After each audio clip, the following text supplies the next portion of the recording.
This young lady has a, do you have the microphone? Who has the microphones? One microphone? Two microphones. This gentleman here with a very nice sweater. I think I have one just like that. Hi, I'm Rob Denson, Yes, President sir. of Moines Area Community College. Welcome to DMAC. Thank you for having us here. As you know, there are millions of very good jobs sitting open right now because companies can't find the skilled workforce they need. We also know that 60% of all the jobs in America or more are good middle-class jobs requiring more than high school, but no more than a 1 or 2 year degree from a community college. And we know that every time the state or federal government gives a community college more money to support individuals who want to advance themselves, we put more people into good jobs. What would you do to help individuals that they're coming in with their bootstraps in their hand, they want to do better, and they need some assistance in order they can get the education and training to get these good jobs? Absolutely. Well, first of all, in one of the debates earlier this year, I said we needed to be training more welders and less philosophers. And of course, I lost the philosophy vote.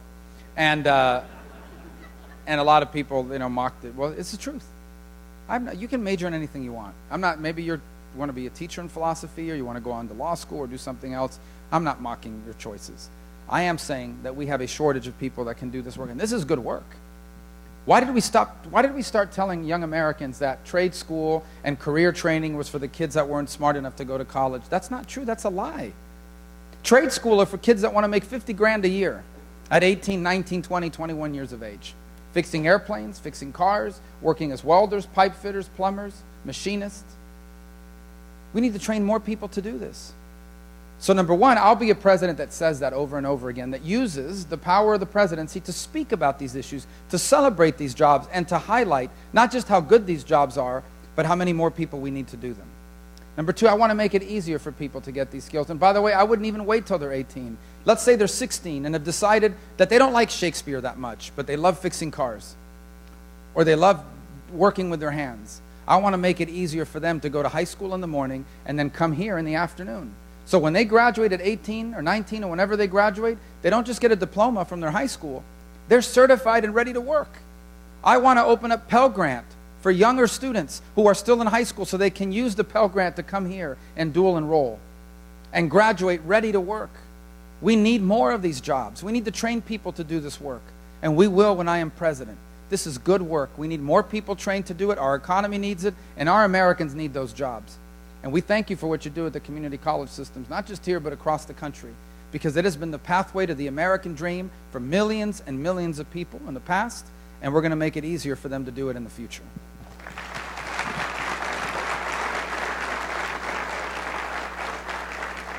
Hi.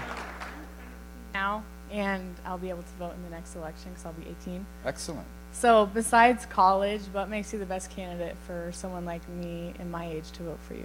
Thank you for the question. Well, first of all, this campaign is about you. It's about you more than almost anybody else in here. Because the decisions we're going to make over the next 4 years are going to decide what this country looks like when you're my age. I can't believe I say that now, when you're my age.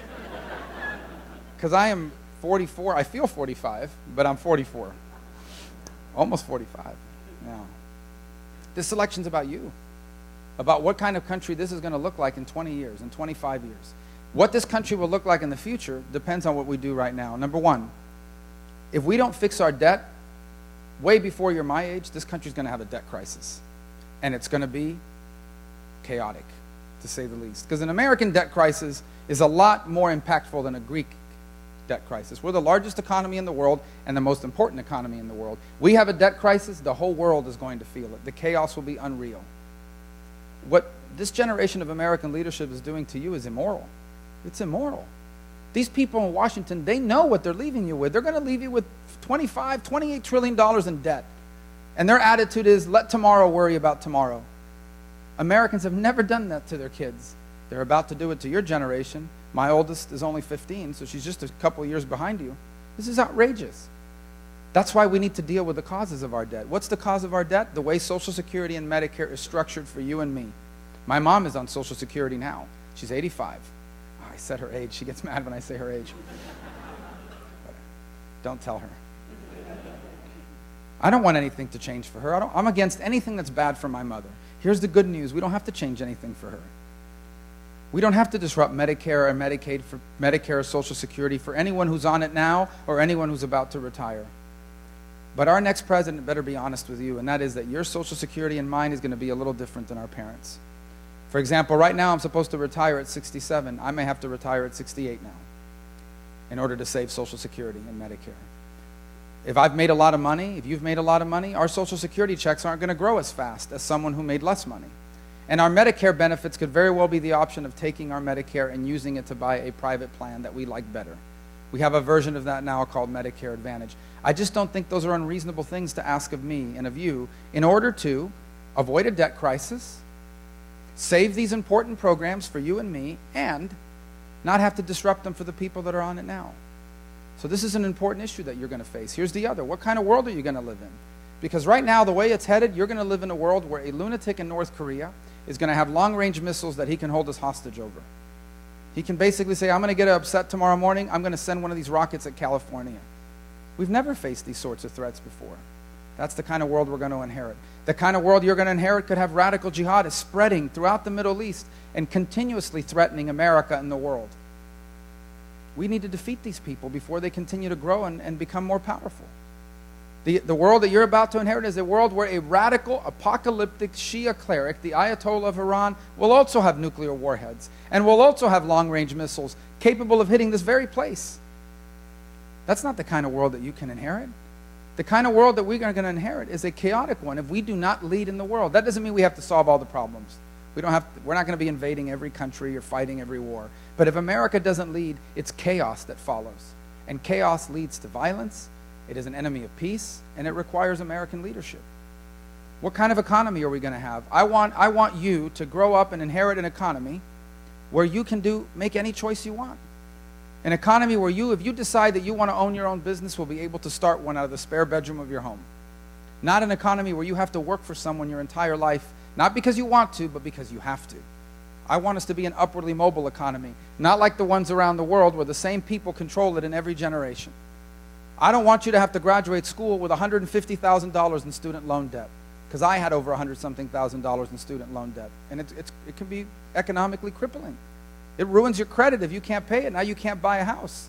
Imagine being 45 and not able to buy a house, even in your 40s, because you have this huge loan debt, and you've missed some payments because you can't afford to make them. We need to create alternatives so that you can acquire the skills you need without taking on $50,000, $60,000, $70,000, $80,000 in loan debt. The only one talking about these issues in this campaign is me. I'm the only Republican that talks about student loan debt in a serious way. And I want you to inherit a country that remains special, a unique country, because you deserve to inherit that.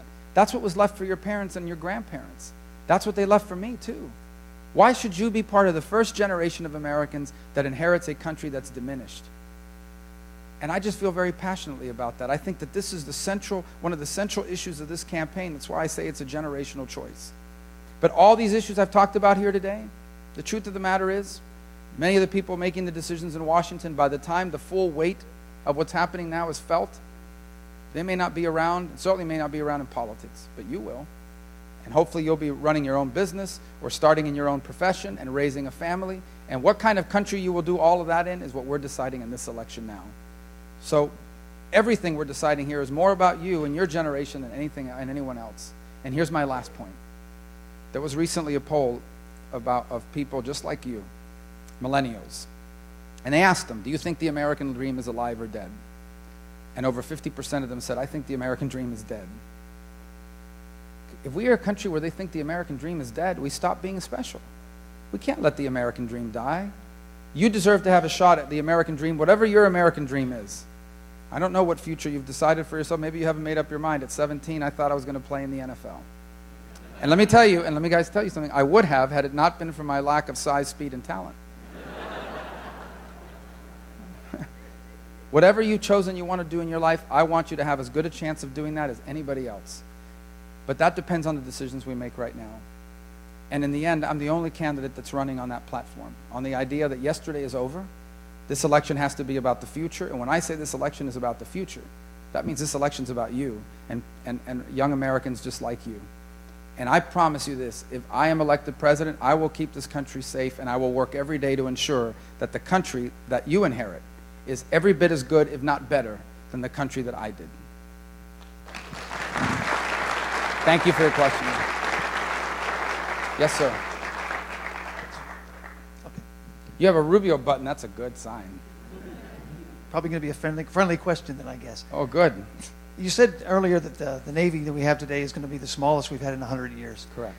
In 1990, when Saddam Hussein invaded Kuwait, we had a carrier on station in striking range in 2 days. Back then we had 12 super carriers. Now we have 10. What can we do in the future to solve that kind of problem? Well, first we need not just to get them up to 12, but we need to get back at 12, but they need to be the modern carriers as well. And this is a huge problem. I'm going to tell you that in 2-3 months every year, there is no carrier group in the Asia-Pacific region. I was in Japan 2 years ago. It was in January, or it was early in the year, and there was no carrier. And I said, well, why isn't there a carrier? I said, oh, we don't need one at this time of year because this is the time of year where the Chinese and the North Koreans do their recruitment and training. And I said, well, what if they were to change that next year and we don't have a carrier ready? It's because of these cuts. Some people in the Navy that are defending the administration like to say, well, our ships today are much more capable. They're much more technologically advanced, so we don't need as many ships. They are more technologically advanced. Here's one thing they still can't do. They still can't be in 2 places at once. And so we do need 12 carriers. We also need to replace the Ohio-class submarine, which is a key part of the triad. And it's not just the Navy. We need a new long-range bomber for the Air Force. We're still flying the B-52, which means people are flying the planes their grandparents flew. So we need to modernize, but we also need to expand. Why? People say you spend all this money on the military because you're the United States of America. We have economic and national security interests in every part of the world. We have security agreements and understandings with our allies in Asia, with our allies in Europe. We have an interest in keeping the Persian Gulf and the Straits of Hormuz open in the Persian Gulf. We have an interest in every part of the world, in the Mediterranean, in the Black Sea. So we have to have a force. Let me tell you, weakness is an enemy of peace. Weakness invites miscalculation. You know why Ukraine got itself invaded by Russia? Because their military had grown corrupt and weak. They didn't have the ability to defend themselves. And Russia, under Vladimir Putin, made a very calculated decision. This is how much it's going to cost to invade them. Here are the benefits. The benefits outweigh the costs. We're going in. And they literally took Crimea away from them. Weakness invites aggression. That is the history. That is the lesson of history consistently. When America's weak, the world is more dangerous. We need to rebuild our Navy. We need to rebuild the Marines and the Army and the Air Force. If you want peace, we have to have the ability to defeat the enemies of peace, or at a minimum, to keep them from ever testing us.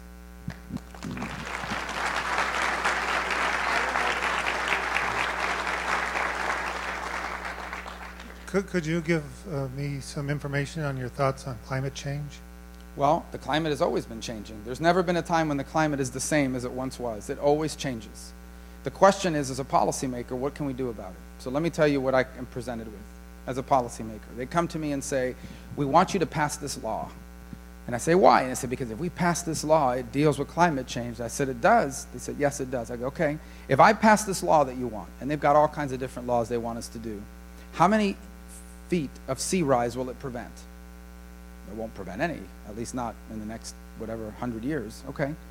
Well, can you tell me how many degrees Fahrenheit it will prevent in climate change?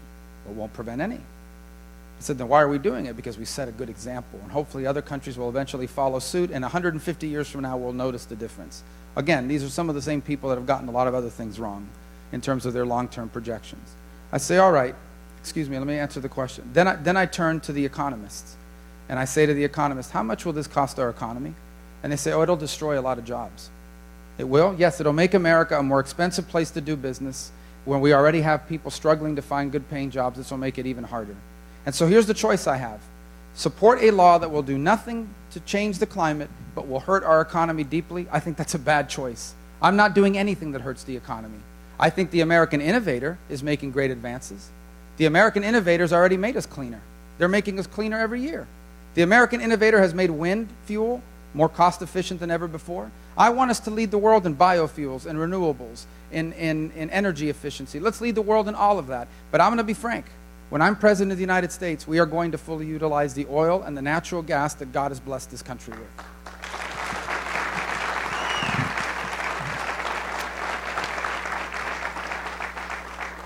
All right, so we know you're a big football fan. I ask you the hard questions here. Yeah. So, and knowing that after Iowa, there's New Hampshire and then South Carolina, who are you picking for the Super Bowl? Iowa, New Hampshire, the Carolina Panthers. Iowa, New Hampshire, South Carolina. I think Carolina's a pretty good team. I was actually, believe it or not, this is not anything against Colorado. I was rooting for the Patriots because I figured if the more rings Tom Brady wins, the more likely he is to retire, and then the Dolphins can win the AFC East again. Didn't work out. Did not work out.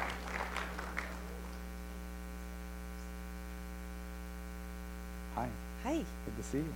good to see you too. My question is, I go to different meetings, and I don't want to keep repeating myself the same question again. But you say you come from immigrants from Miami. Yes. When I have gone to quite a few meetings like these, I don't see many minorities that you do outreach for the minorities. Last week I was in the LULAC meeting, and they called you, your headquarters to come and represent you. No one was there to represent you, and they didn't respond. Yeah. So I wonder how come, if you come from immigrants, how come you don't really are not doing outreach for the immigrants? There's quite a few voters out there. Yeah. Well, let me first say that basically I live in a community of immigrants, so every time I go out into the street in Miami, I'm doing immigrant outreach because literally all my neighbors are immigrants. I live in an immigrant community. I don't know the particular case about why someone didn't go to the meeting this week. I can't speak with authority about that because I'm not even aware of the invitation. But here's the bigger point. I honestly believe that as a country, we need to reach out to everybody that will listen to our message. But I think we have to get back to this principle that, yes, we should be proud of our heritage. I'm very proud of my heritage. You know, we celebrate Christmas on Christmas Eve because that's what they did in Cuba. But in the end, we have to be Americans. There has to be a sense again that we are all here in this country. We are bound together by an American identity as a nation. And by the way, being American doesn't require you to turn your back on your culture, your background, on the first language that your parents spoke. You can embrace all of those things as well. But I think it's really important for us, when you talk about immigration, to talk about it in a way that says, yes, we are a nation that's always been open to immigrants, but it has to be about people that are coming to America to be Americans, not just to live in America.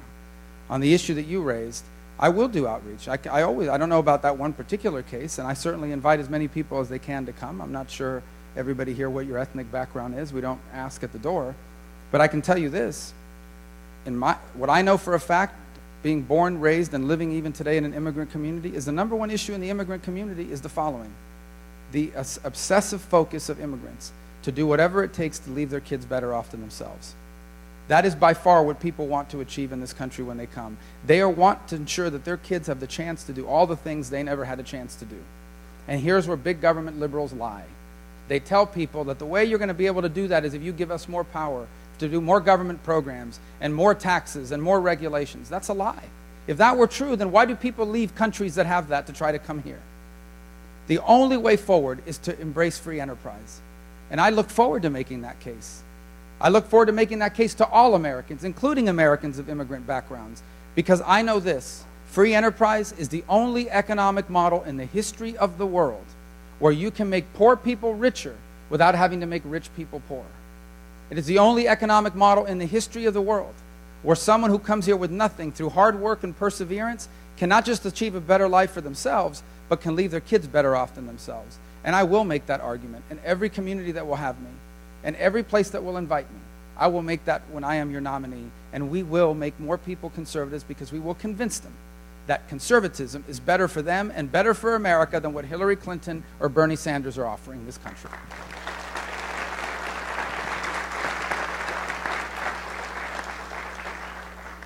Hi. Hi. This is my third town hall with you, Oh, and good. I just want to let everybody know that I am an immigrant, a proud American, naturalized citizen, a veteran, and I hold 2 degrees, so it can't happen. Wow. And I'm living the American dream.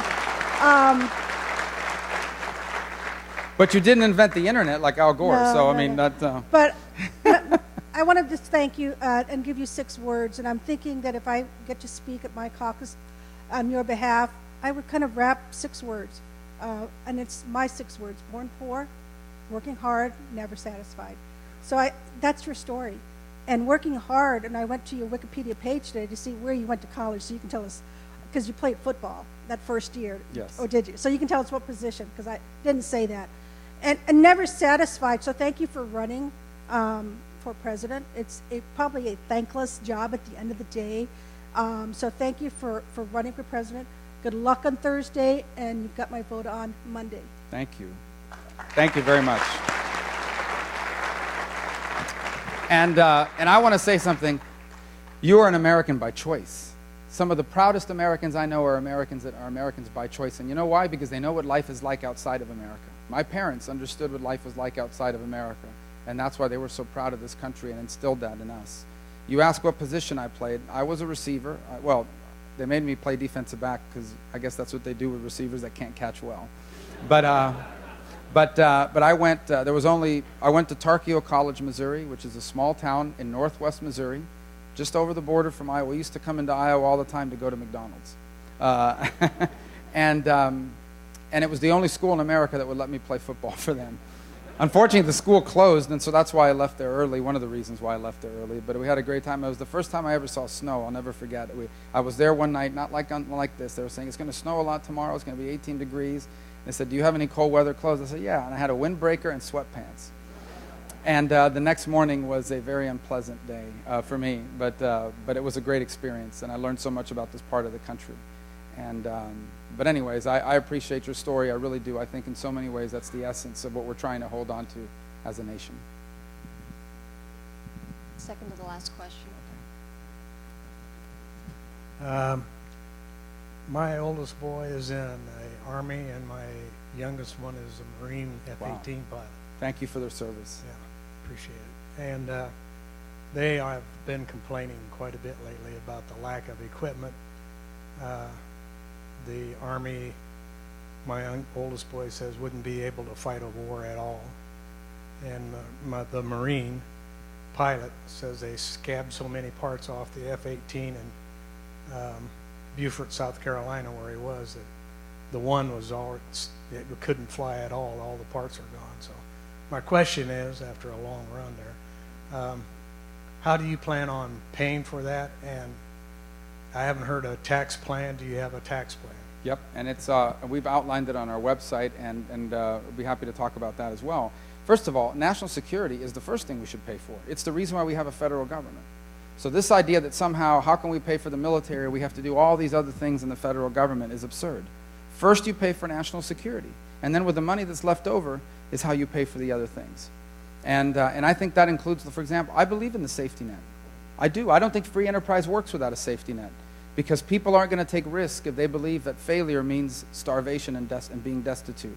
What I don't believe is that the safety net should be a way of life. What I don't believe is that the safety net should be a lifestyle.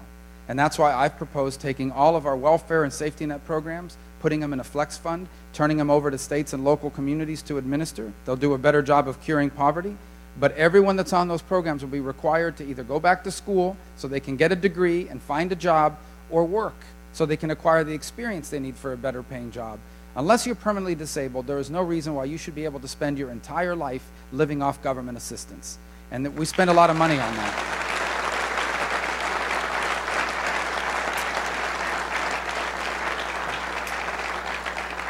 And on the issue you ask about the military, the next time anyone tells you that we already spend more than any other country in the world, we already spend too much money on the military, remember what you just heard here, because he's not making it up. This is exactly what we're facing now, a readiness issue. And it also hurts morale. You have men and women that are willing to die for our country, and sometimes they're out there buying their own equipment because the one they're being assigned is not good enough. And by the way, if you know that and your kids know that, our enemies know this too. And so it invites miscalculation and aggression. It's why it's not negative campaigning, guys. It's why I get so fired up about people running as Republicans who the only budget they ever voted for was a budget that spends even less on the military, that brags about cutting the military. This is the first thing we need to be paying for if we want to keep our nation safe. And your kids deserve better than what's being done now. When I'm president, we're going to rebuild the military, and those issues you just talked about will end. That will stop. Senator, we just met today. Yes. And for 8 years, I've talked to more presidential candidates face-to-face than about anybody. Most people know me as the golf pro, but I've been dealing with health insurance and health care for everybody for a long time. And I've talked to about 75% of the candidates, and they all come to Iowa and say, I'm going to do this, I'm going to do that, I'm going to do this. And a few of them I've said, would you take the time to visit with my Congressman David Young, because we went to a hospital so you could see that there's a facility in Des Moines, Iowa that has contained costs For instance, a knee replacement surgery costing $18,000 less than other facilities in Des Moines, Iowa. And in Iowa, we had the very best health care in the United States of America. I'm a caucus leader coming up next week, and at the training, I asked a bunch of people that I've known for a long time, who's your candidate? And at least a dozen of them said the first person that stands up and says something other than repeal and replace. And when we talked earlier today, I've already talked to your policy guy. I went and checked out your website. I'd rather be sitting with Senator Whitfer right now watching Iowa State play Kansas, but I had to come and compliment you because you're the first person that's come in here from either party, including the sitting president who I visited with. Who's also a golf pro, by the way. So I wanted to play left field for the Detroit Tigers, and I failed at that, so we're on an I think golf is better, don't you think? It pays more, you don't get hurt as much. But anyway. But I would like to tell you that after my experience today, that after 8 years, I finally had success with talking to a candidate. But I will promise you, working with Senator Grassley, Joni Ernst is a friend, our Lieutenant Governor Reynolds, Jack Whitfer. For the citizens around here, Jack sat for 45 minutes one day when he had a meeting with a great big ball player that played at Drake.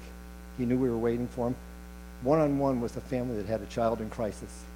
And right then and there, I knew my friend that was, before he was a senator, was now a man that was dealing with what was best for Iowa, or for an individual family. And so today, I want to compliment you. After 8 years, I finally met somebody that could stand up and debate, at a debate and say, boy, I think I'm learning something from the great health care plan in Iowa that maybe we could instill in the rest of the country.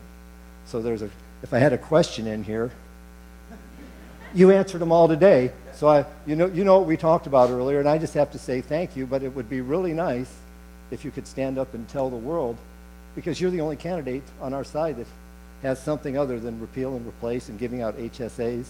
And HSAs have been in place for a long time, and for 50 to 60% of society, it's like saying, hey, here's tickets to see the Beatles at Met Stadium, and it's absolutely worthless. And so everything I see on most of the other candidates, it's all talk and no go. And I think, my question, can you tell the rest of the world about what you're doing and what you're investigating? Because you're on track. Well, part of it is the best practices you've talked about, and that is you're never going to get the innovation you're talking about in Iowa and in the facility that you're involved with. You're never going to get that innovation from the federal government. The federal government's not innovative, and it can never design a system that works for everyone. It just can't do it. It can't do it with a safety net, and it can't do it with health care. I honestly believe that health care is going to improve in this country, both in price and in quality, driven by innovation and choices and competition. And that means empowering every American to control their own health care spending, whether it's through a refundable tax credit or tax-free money from your employer that allows you to go out and buy the kind of coverage you want, of any kind you want. It might not even be from an insurance company. It might be from a local network that's been created to serve the community. But you have to have that choice, because when you are now in charge of your own health care money, as you will be under my plan, now the private market and the not-for-profit market, who are in the business of providing service, are going to compete for your business. And they're going to compete on the basis of what? On the basis of what business and others always compete on the basis of: quality and pricing. But we have to create the space for innovation. When you create these mandates and you tell everybody, you must do it exactly this way, then you're not going to get that innovation, and you're not going to create the competition. And that's why Obamacare has been a disaster for America. You have these exchanges that have been created that are very narrow, and they have very specific mandates. So these companies now have to make their money from somewhere. Number one, they're making it by shifting the cost to the non-Obamacare exchange plans. And that's why so many people that are not on Obamacare have seen massive increases in their premiums. And the other thing they have to do, because the government forces them to have low premiums, even if they're subsidized, they have really high co-payments and really high deductibles, which many people on these plans simply can't afford. I get the phone calls. They signed up for Obamacare, they got sick, they went to the hospital, and they start getting bills in the mail. And they call, why am I getting a $4,000 bill from the hospital? Because you have a $6,000 deductible. And until you pay that, you're not even insured. It doesn't work. It's not that we want to go back to the old system. The old system wasn't good enough either. But we have to have a new system that creates the space and the flexibility for the private and not-for-profit sector to compete for your health care dollars and for you to be able to choose the kind of coverage you need. And depending on who you are, it may look very different. HSAs are a good idea as part of a solution, but you also need to be able to provide quality catastrophic hospitalization costs. Even if you're young, you could get really sick. And an HSA is going to run out of money very fast. But a catastrophic hospitalization plan is cost effective. For someone like my brother-in-law, is 29, single, healthy, thinks he's never going to die.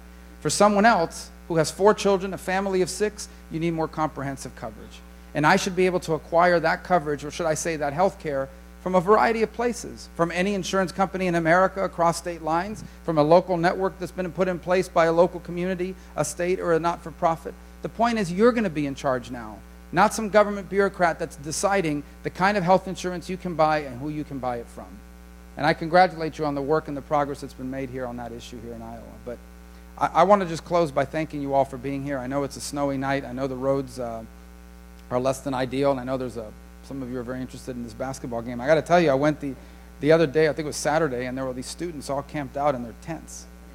We delivered pizzas. It's like, wow, that's pretty. I mean, I'm not sure I've ever would have done that for almost any ticket. So I congratulated them they were having fun though. They were having a good time. Although apparently one of them burned down their tent with a propane tank. But you haven't lived until you've burned down a tent anyway. So but I'm grateful that you're all here. I want to close as I began by asking you for your vote. I know you have a lot of choices. I do. I know that you've had a lot of choices in the past, but never like this. I mean, 1 out of 6 Republicans is running for president, so it's a lot of choices. But I just want you to know that if you nominate me, we're going to win this election. And in the end, that's really what this is about. And not just nominating any Republican, but someone that will reverse the damage Barack Obama has done to this country. If you nominate me, I'm going to be a president for all Americans. They're not all going to agree with me. I can't promise you that. People that tell you we're going to bring everybody together, guys, we have big differences in this country. We're going to have a debate about those. And we have elections over those issues. But if there's a chance to work together, I will look for that opportunity. In fact, many of my ideas are bipartisan. The stuff I've done on higher education is bipartisan. A month and a half ago, we imposed new sanctions on Hezbollah. That was my law that I did with a Democrat from New Hampshire. So there's a chance to work together. I'll embrace it. The third thing is I'm never going to pit us against each other on purpose. I'm never going to go around saying, in order for me to win this election, we are going to have to pit this one group of Americans against another group of Americans. We've had that for 7 years, and it's been a disaster for America. I will be a president for all of Americans, even the people that don't like me, even the people that say mean things about me on Twitter. I'm going to cut their taxes too. And last but not least, you may not agree with me or everything I stand for, but I will never embarrass you. You will never, ever, ever watch on TV and cringe that you can't believe you gave me your vote at the caucus or you gave me your support. I will work every day to make you proud, even if you do not agree with me on everything that I do. Because in the end, I'm running for president of the United States of America. And that means I intend to be a president for all Americans. I intend to keep all Americans safe. I intend to rebuild an economy so all Americans have an opportunity to move forward. You nominate me, I will beat Hillary Clinton, and we will turn this country around. And so I'm asking you for your vote a week from tonight. If you want to sign up to our efforts, please do so we can stay in touch with you. You have these commit to caucus forms at the end of the night here as you leave. Please sign up. We're not going to bombard you with, well, we are going to bombard you with emails, but then it's going to stop. Like on Monday night, it'll stop until September when we come back because we want to win Iowa and the general election as well. Thank you so much. God bless you.